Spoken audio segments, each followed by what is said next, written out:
Hello and welcome! If you're new to my channel, my name is Shweihninzy and thank you for stopping by. Today I'm going to be reviewing the BECCA Ultimate Coverage 24 Hour Foundation along with their backlight priming filter. BECCA sent this over to me, so thank you so much to them for sending this over. I'm super excited to test these out. I've heard some good things about it, so let's see what it can do for this situation on my face. As you can see, I'm breaking out a little bit. I've been picking a lot. I always pick and then break out, and I pick like pretty bad, so like to the point of like scabbing and stuff, so I need to stop doing that. I'm trying really hard not to. I've heard really good things about the backlight priming filter primer. A lot of gurus used this primer like a while ago, so this isn't anything new, but I'm definitely excited to get my hands on it. It's in a frosted glass bottle. I did one pump, and it does have like a gold sheen to it, if you can see that here. So I'm gonna go ahead and put this on. I have sensitive combination skin. Says this primer is more than just a primer. It's the secret behind the iconic BECCA glow. Infused with 3 unique filtering luminescent pearls, each one adds a different drop of diffused light.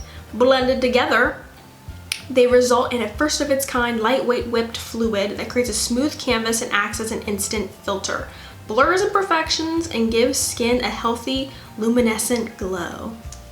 But it definitely feels not sticky, but it definitely feels like a thick lotion, like it's not setting into my skin how I would want it to. It just feels like it's kind of sitting on top. It doesn't make my skin feel any smoother or anything, but it definitely feels like there's something on my skin. Wow, that was a lot. So hopefully this will help to blur out my pores, help to give me that glow from within look. So let's see how the foundation applies on top. If you're wondering what I have on my eyes, I tested out the Venus XL2 palette. I got mine on Ulta's website during their Black Friday sale, so I decided not to do or film a tutorial with it just because I was playing around with it. My eye watered and messed up that eye, but this eye looks good. So I used a lot of different colors, and I just wanted to play around with it and not have the pressure of filming a tutorial. So if you want a tutorial using this palette, let me know. I know this one isn't too new or anything. It's a pretty, it's an older palette. It's been around for a while. So this is the inside of the palette. I just thought it was a really interesting color story, and since it was on sale, I think it was like 40% off or something like that, or 30% off. Something like that, and I had a coupon as well, which brought it down even more. I thought, why not? Let's test it out and see how it is. So that is what is on my eyes. And as you guys know, I always like using a beauty sponge on one side of my face and the Sigma F80 on the other side of my face. This is their rose gold edition. They come in different, I know this comes in gold and then the typical black barrel as well. You can get like the holiday version of this brush. This is seriously my favorite foundation brush ever, and I also have this in my brush set with Sigma, the Beautiful You brush set. So you can get this with 2 other brushes for like a discounted rate, which is really good.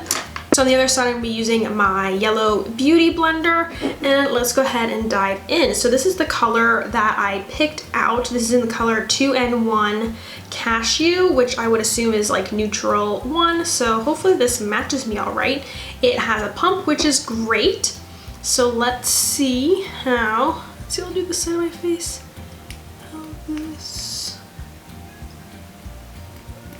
The first pump is always, oh, there we go. Oh yeah. This is supposed to be full coverage and 24-hour wear. I mean, that is a pretty big claim. So it looks like I'm just gonna go ahead and use the brush on this side. This has an interesting smell. It smells like makeup, but not quite. I'm not sure what that scent is. Can't pinpoint it, but it's not something I particularly like. So that was about like what, a pump and a half. So I think I'm gonna need a little bit more, especially to cover up some of this here, and I need some more for my forehead. So from just this first impression here, I can tell it's not, you know, a very, I just had a huge hair in my eyeball. Ow.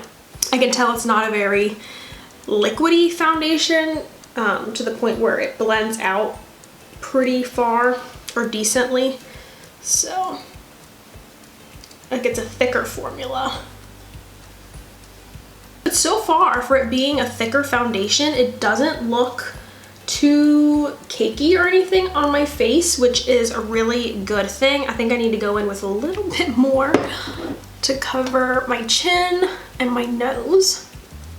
There is one layer on my face, and as you can see here, you can still see a lot of the scarring, and you can see my pores. The filter under the filter, well, that's what it claimed to be. The primer underneath didn't seem to fill my pores too much, but I wonder if that glow that I'm seeing in the foundation is from the primer, which is probably helping it not to look so cakey, which I am liking. It makes it look a little bit better. Let's go in on the other side with a sponge. Oh no! I just got it on my shirt! Nice.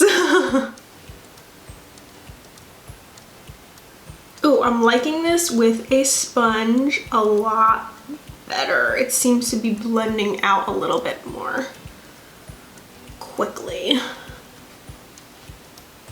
Putting it directly on the sponge this time.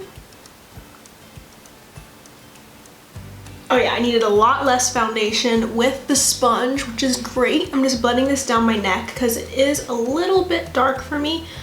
I wonder if it's going to oxidize at all. Yeah, it definitely is emphasizing a lot of the texture on my face as well. But this is for sure full coverage. There we have it. There is the foundation.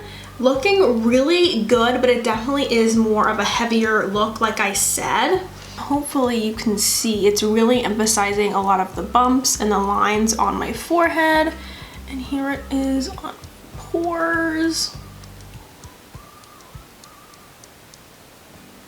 I'm gonna go ahead and put my concealer on. Today I'm going to be using the NYX Can't Stop Won't Stop concealer under my eye, and I like blending my concealer out with a sponge.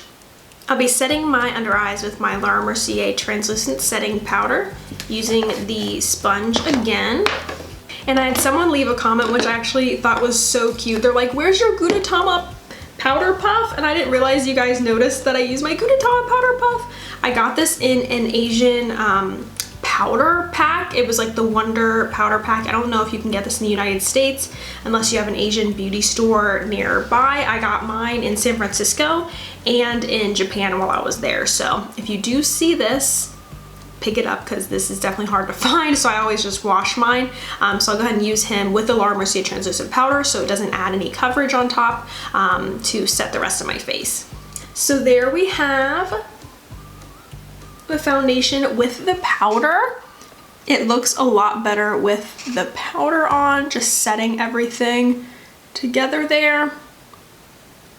I'm gonna go ahead and put lashes on and finish the rest of my eyeshadow, and I'll be right back.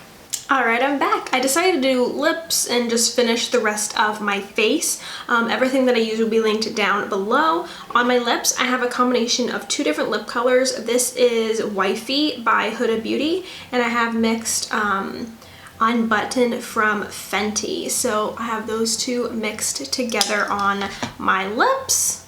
And this is settling into my lines. Like every time I do this, the foundation is creasing so bad. So if you have any type of expression lines, it's going to settle into those. I never had these until I got older. I'm so old, you guys. You guys, this month I'm gonna be 29 years old. Isn't that insane? I'm kind of shocked. I've been saying I've been 29 for such a long time. But yeah, this is the completed look. The lashes I'm wearing are actually from Amazon. So if you haven't seen that video, I'll leave it linked in the cards. This side, this side. The cards are on this side, I think. Hopefully setting spray can fix this whole situation. So I'm gonna use the Catrice HD Active Setting Spray. This one people have slept on. I really like this setting spray. It makes your foundation last so long. And it's fairly inexpensive too. It smells really good. Where's my fan? Oh, here it is. Gotta whip out my fan. Set that face in place. And the time right now is 1:43, and you guys know the drill. I'm gonna wear this as long as I can, and I'll show you guys what it looks like at the end of the day. Hello, the time is now 10:43. So I've worn this foundation for 9 hours on the dot, pretty much, which is crazy. I was just like, what time is it? And I was like, oh, it's 10:43, kind of crazy. But I have not seen the foundation up close in person in the viewfinder. It looks amazing. So let's see what it looks like in the mirror. Wow. For 9 hours, this looks amazing. It definitely looks a lot better now than it did at the beginning of wearing it. It still is settling into my lines here. So there you can see, and I have a zit right here that I've been picking on my eyebrow. And then it's creasing around like my nose here and around my mouth a little bit, and just kind of clinging to my pores and my texture. But otherwise, this looks really, really good. I hope this doesn't break me out. I do have like a little bit of a pustule right here popping through, but otherwise I'm not experiencing any other breakouts. This looks really, really good. Do you guys like my amazing bun? I had to give Luna and Leo a bath. They were a little stinky, so I threw my hair up real quick and had to give them a bath. This is how the foundation is looking after 9 hours. The 24-hour claim, I would definitely be interested to see if it actually works. I don't know if I could even stay awake that long. I've done it before for New Year's, you know, when you're a kid and that kind of stuff. But I don't know if I could do it now as an adult. I mean, I've stayed awake for like 13 hours, but 24 hours is a lot. I don't know if I could sleep in makeup. That'd be really hard. Actually, I have worn makeup for 24 hours. When you travel overseas, that's a long time. And it definitely looks like in person it oxidized a little bit. It's a little bit darker than it is on my face. And it did look a little heavy outside. When I did wear it outside, I always forget to do like check-ins when I'm outside and show you guys what it looks like in natural lighting. But this eyeshadow actually is really nice. I was hesitant about the palette, whether I would like it or not, but I actually really, really like it. And everything just looks really good. I would definitely wear this foundation again. I would actually prefer the Kat Von D foundation over this one, just because the Kat Von D foundation to me doesn't look as cakey. This one does look a little bit fuller of a cover, or like fuller, you know, consistency, a little bit cakier. I'm looking at myself in the mirror here and that's why I'm saying those things. But yeah, I am pleasantly surprised. Check out BECCA's Ultimate Coverage Foundation. An oldie but a goodie. And it'd be interesting actually if I tried this without the primer, so maybe I'll wear this again in another video. And thank you guys so much for watching. As always, let me know what types of videos you would like to see from ya girl here. Follow me on Instagram at Shweihninzy, and also my sticker shop at Luna Moon Sticker Company. And thank you all for watching. Have an amazing night, have an amazing day, and I'll see you guys next time.